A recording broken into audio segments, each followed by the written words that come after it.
ഈ കിഡിലെ സാധനം എങ്ങനെ ഉണ്ടാക്കി നോക്കിയാൽ ആദ്യം തന്നെ നമ്മൾ 2 കപ്പ് ഗോതമ്പ് പൊടി ഒരു ബൗളിലെടുക്കണം. അതിൽ കുറച്ച് ഉപ്പും വെളിച്ചെണ്ണ ഇട്ട് നല്ലോണം ഇതുപോലെ ചപ്പാത്തിക്കൊക്കെ കുഴക്കുന്ന പോലെ കുഴച്ചെടുക്കാം.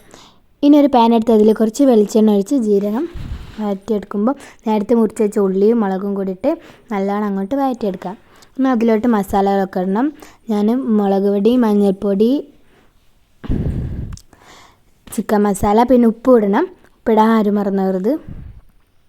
പിന്നെ ഒരു മുട്ട പൊട്ടിച്ച് ഇടുന്നുണ്ട്. പിന്നെ ലാസ്റ്റ് കുറച്ച് മാഗി മസാലയും കൂടി ഒന്ന് ഇട്ട് കൊടുക്കുന്നുണ്ട്.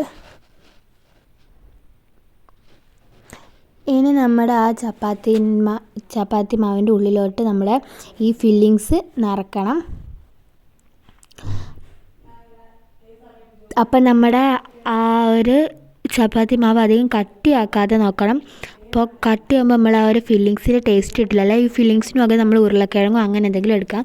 ഇനി നമുക്കൊക്കെ അങ്ങോട്ട് ചൂടാക്കി എടുക്കാം. കുറച്ച് വെളിച്ചെണ്ണ അധികം എടുത്തിട്ടുണ്ടെങ്കിൽ നല്ലോണം മുഴിഞ്ഞ് കിട്ടും. അപ്പോൾ ഇതാ നമ്മുടെ സാധനം ഇവിടെ റെഡി ആയിട്ടുണ്ട്. എല്ലാവരും സബ്സ്ക്രൈബ് ചെയ്യുക.